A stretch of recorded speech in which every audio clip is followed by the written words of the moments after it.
Do you have any personal rituals that help you cope with unexpected losses? I'm not referring to the usual morning rituals like wearing black, sitting Shiva, and attending post-funeral wakes. Instead, I mean the repetitive actions that bring back memories of the deceased or the end of a relationship. Stay tuned for a long-term solutions to grieve and maintain normal functioning. Welcome to Overcoming Grief, a show for women experiencing profound grief and looking for support in healing and transforming their lives. If you are ready to heal after a loss, create a new self-identity, take responsibility to do the hard things, and get massive results in your life, this show is for you. Now, here's your host, Master Grief and Life Coach, Sandy Linda. You know, there are times when regular talk therapy just doesn't cut it. I mean, how do you even put into words a loss that's so profound it feels beyond description? It's like our brain has its own secret spots where it keeps those really tough emotions, and sometimes words just can't reach them. If you've been through a major shock, you get what I'm saying. That's where creative rituals come in. They open up a whole new world beyond language. We're talking about methods that tap into your entire being, your thoughts, your feelings, and even your senses. Think arts, drama, dance, music, stuff that goes beyond just talking. These creative practices, they're solid, science-backed techniques that use expressive arts to heal, including rituals, storytelling, and visual. It's like unlocking a whole new path to healing. So let me tell you why I wanted to bring up this topic. When I was going through bereavement, I felt like they just gave us the basics when it came to creating rituals after our loved ones passed away. They suggested things like making their favorite meal or dessert and enjoying it like they used to. It was a good idea. But honestly, my mom was the best cook, and I wasn't really in the mood to try and recreate her dishes. That's when I decided to reach out to other grief advocates and counselors who could give me more ideas for dealing with my loss. They came up with a whole list of different ways to help me cope and adjust my new reality without my parents' or sister's physical presence. If you're going through a tough time dealing with the loss of someone close to you and finding it hard to cope, this might be just what you need. In this show, I will discuss creative rituals to help you deal with grief, loss, and change. These rituals not only help you honor the memory of your loved ones, but also provide comfort and healing during this difficult time. I'll be sharing some creative practices that have been backed by scientific research. By implementing these rituals, you can find comfort and move forward with your everyday life. So let's dive into some of these rituals and see how they can benefit you through this tough time. Researchers define rituals as a symbolic activity that is performed before, during, or after a meaningful event in order to achieve some desired outcome. Establishing personal rituals after a loss is an effective coping mechanism. They provide order to the chaos of grief. It serves to help you acknowledge your loss at a precise time and place, allowing you to move forward with your everyday lives. By maintaining this connection, we honor their memory and keep them close to our hearts. In short, they provide a long-term solution, enabling us to grieve and maintain normal functioning. Now, this is called improved coping. The reason rituals help us grieve is that engaging in them helps restore a sense of control and order when we otherwise feel utterly powerless. Part of the magic in grieving rituals is that they are deliberately controlled gestures that help counteract the turbulence and chaos that follow a loss. Now, it may not reduce negative emotions, but it can increase positive emotions. So before I share those steps, let me tell you a little story about how this relates to the episode. Now, when I was presented with a list of potential rituals, one particularly caught my attention. The suggestion was to travel to a place our loved ones enjoyed or had always wanted to visit. I was excited about it, but at the same time, I was hesitant to go back to a place that I used to go with my mom.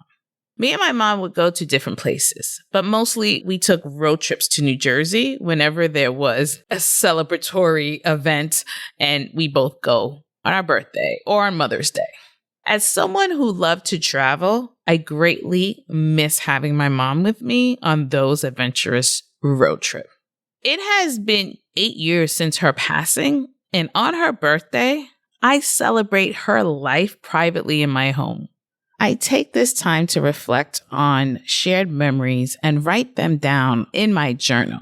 However, last year, I finally took the plunge and went on a road trip to New Jersey by myself to celebrate my mom's birthday.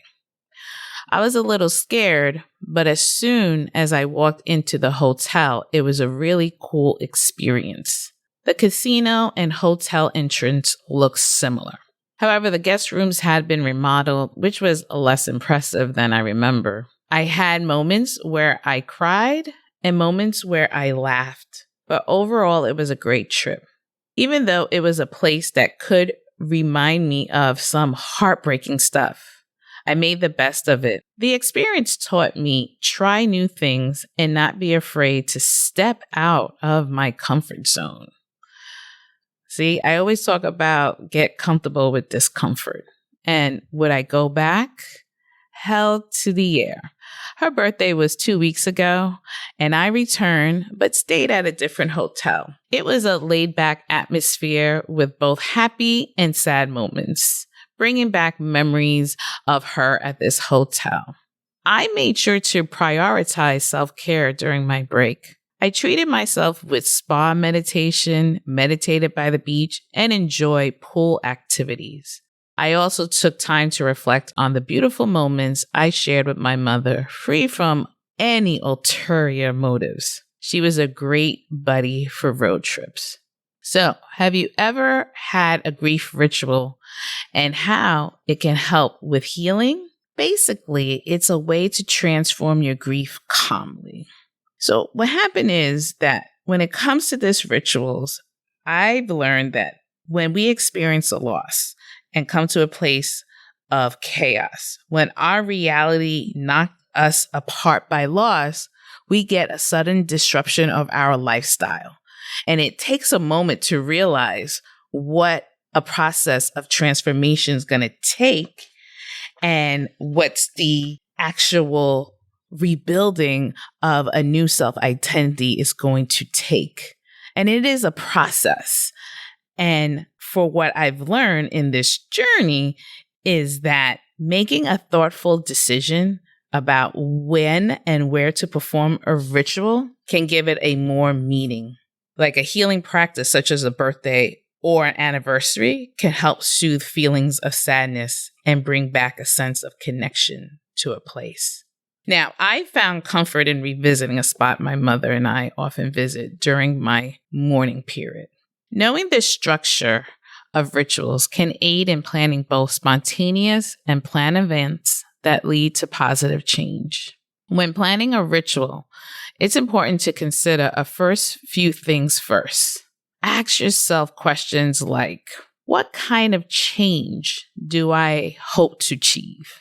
Where will the event be held and why? What needs to be done to prepare?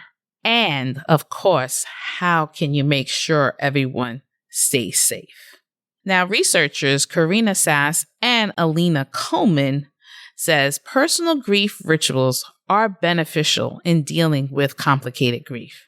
They stated that there are 3 basic types of grief rituals. Number 1 is honoring. Number 2 is letting go. And 3 is self-transformation. Honoring past rituals associated with a loved one can stimulate positive emotions. Letting go is when someone loses a loved one It can be tough to move forward due to a broken heart or holding to anger and resentment of that person. You might need a little help getting closure and saying goodbye. When dealing with loss, the goal is to allow newness to emerge through self-transformation. This process can be quite complicated as it involves acknowledging and releasing the past while holding on to hope for the future. Dealing with grief is tough, and all sorts of emotions can arise. But it's super important to have a safe and trustworthy space where you can let these feelings out. One way to do this is through a creative grief ritual. It's all about giving yourself the care you need to heal. But hey, it's not for everyone. It may feel too intense or go against your belief, or it's just not your cup of tea. Whatever you choose, remember to be kind to yourself and take all the time you need. So, are you ready to dive into some actionable ways to creatively navigate your grief? Ready? Let's go. When it comes to honoring a loved one, there's a world of unique possibilities that reflect your special connection. Let's talk about these 5 heartfelt rituals to help you through grief, loss, and change. Number 1, capture memories in your journal. Take a journey down a memory lane by jotting down your favorite stories and moments. Let the ink be a bridge between your heart and the memories you hold dear. Number 2, embark on a journey of remembrance. Travel to a place that held significance for them, or even a destination they dreamed of. Let the experience become a way to reconnect and find comfort. And number 3, unwrap the gift of their impact. Imagine the gift your loved one would want to pass on to you, whether it's courage, happiness, or love. Focus on embodying that gift as you navigate your life. Number 4, reflect on the positive change. Take a moment to look back and see how your life has been enriched because they were a part of it. Recognize the positive changes they brought into your world. And number 5, light the way with candlelight. Ignite a candle and let it gently glow, symbolize the comfort and guidance they provided. It's a beautiful way to keep their memory alive and let their light shine on.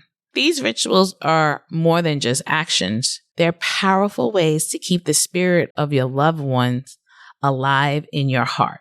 Things can get pretty chaotic when you experience a loss or attempt to go into this ritual space. But the cool thing is, if you're open to it, you can actually transform and reorganize your relationship with what you've lost. Once you come back to reality, you may notice some changes in your usual patterns. Pretty wild, huh? It is moments of gathering and sharing that can help soothe the pain and anxiety related to grief. Honoring a loved one who has passed away requires personalized and meaningful tributes. So let's recap the 5 heartfelt rituals we've explored for navigating grief. So number 1, again, was journaling treasured memories. Pour your heart onto paper, capturing cherished stories that keep the memories alive and honor the bond you shared. Number 2, journey of the remembrance. Embark on a physical or a metaphorical journey to a place that holds meaning for your loved ones, finding comfort in that connection. Number 3 is embodying the gift. Imagining the joyous gift your loved one would want to bestow upon you. Embrace it as a way to carry their essence forward. And then number 4 is reflecting on enrichment. Take a moment to reflect on the positive changes they brought into your life, turning their impact into a beacon of inspiration. And number 5 is guided by candlelight. Ignite a candle, letting its gentle glow symbolize its ongoing presence as a source of comfort and guidance. These rituals offer unique ways to celebrate your loved one's life, cherish their memory, and find comfort on healing. Please take on these actions and begin brainstorming ideas so that you honor, let go, and have a self-transformation experience. And that's what I have for you today. I hope you take on this particular journey on learning about loss, change, and grief, and taking it to another level of having those personal creative rituals that will allow you to create that bond that you have lost. So thank you so much for listening, and I'll catch you on the next one. Bye for now. If you enjoyed today's show and don't want to worry about missing an episode, you can follow the show wherever you listen to your podcasts. And if you haven't already, I would really appreciate it if you could share the podcast with others who you think would benefit from it, and leave a rating and a review to let me know what you think. It doesn't have to be a 5-star rating, although I sure hope you love the show. I want your honest feedback so I can create an awesome podcast that provides tons of value on the show. Visit www.sandylinda.com/podcast launch for step-by-step instructions on how to follow, rate, and review. Thanks for listening to today's episode of Overcoming Grief. If you're ready to move into a new, rewarding life experience and want more information about how to work with Sandy, visit www.sandylinda.com.